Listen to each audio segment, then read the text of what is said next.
এইটা কি কোনো কথা?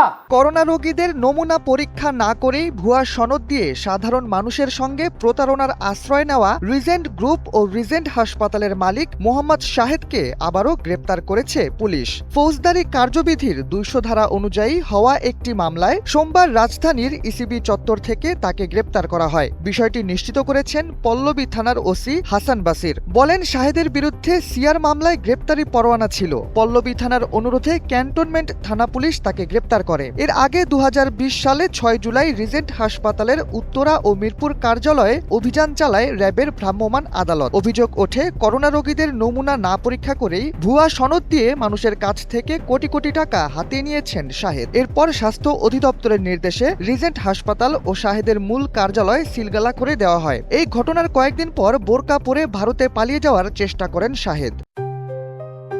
JBS holdings limited.